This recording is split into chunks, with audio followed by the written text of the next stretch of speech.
We actually go out of our way to fix the relationships that we have with other people. And we look for interventions, we deny ourselves, we are not true to who we are. We do all kinds of things to try and fix the relationships that we have with other people.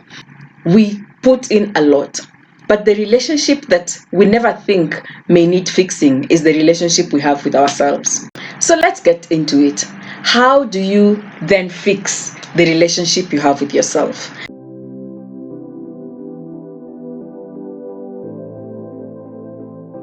My name is Jackie Care. Welcome to this channel where you get supported to create a life that you love. And for those of us in step family units, this channel is here for you too, because you will be supported to create emotionally healthy and balanced step family units.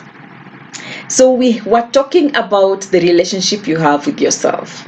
As mentioned in the first video, that one of the key to great relationships is the relationship you have with yourself. And if you've not watched that video, kindly, it's linked up here, watch it. It's also very useful. So if the key to great relationships is the relationship you have with yourself, then it's only fair that if you fix it, if you make it right, then the relationship issues that you may be having may automatically be minimized. I use the word minimized, not eliminated. It may be minimized. So how do we fix this relationship? The first thing that you need is to know yourself. So who are you beyond your job title, beyond your roles, beyond your money, where you live or where you aspire to live?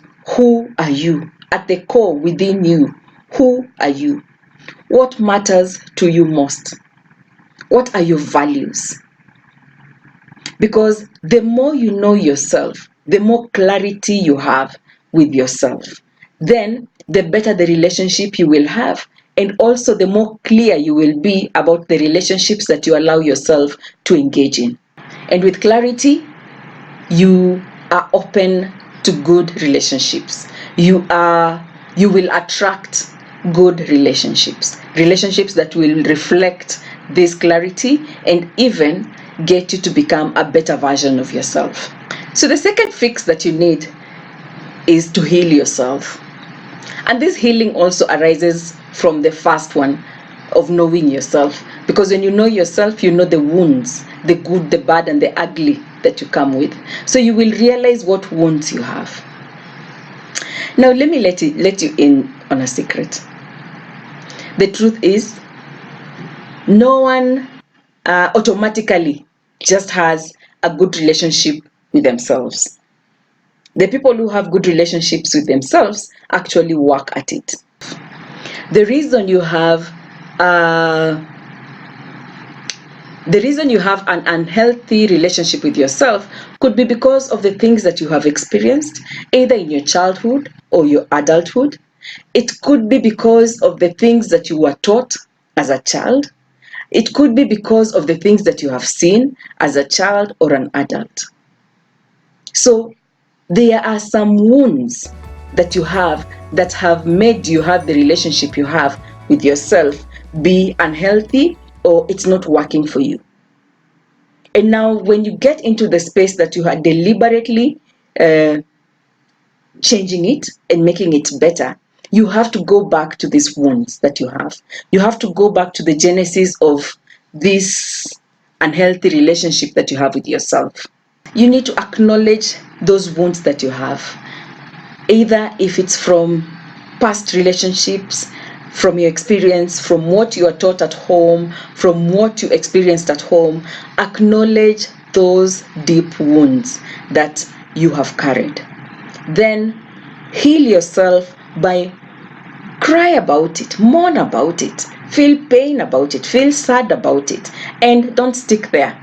The next phase is now decide to forgive and let it go and build something different from the wounds that you got. Be deliberate about it.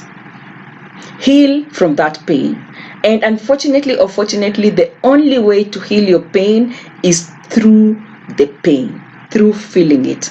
You cannot go over it, you cannot jump over it, or go around it. It is through the pain. That is why acknowledge the pain, feel the pain, and then decide to heal it by forgiving, letting it go, or picking the lessons that you have learned from the experience. Now, the third and final thing after knowing yourself, healing yourself, the third one is accept yourself. Accept, own your story. Own it with its good and bad. Own it and honor it. Oh dear, you've been with yourself through good and bad for all these years. Have compassion for the mistakes you have done. Have compassion for the experiences you have gone through. And commit to be better. Trust yourself. Trust your journey, that everything that you have gone through is playing a positive part to creating who you are meant to be. Therefore, accept yourself and own your story. Nobody will accept you if you don't accept yourself. Don't expect others to do what you have not been able to do. It starts with you. It's my hope that these 3 fixes will help you begin the journey to fixing the relationship that you have with yourself and make it even better. It's not a one-day affair. You can't do this in one day. It is an everyday affair, and year after year, months after months, you're going to do this and be deliberate about it, and always making yourself a better version than you were last time.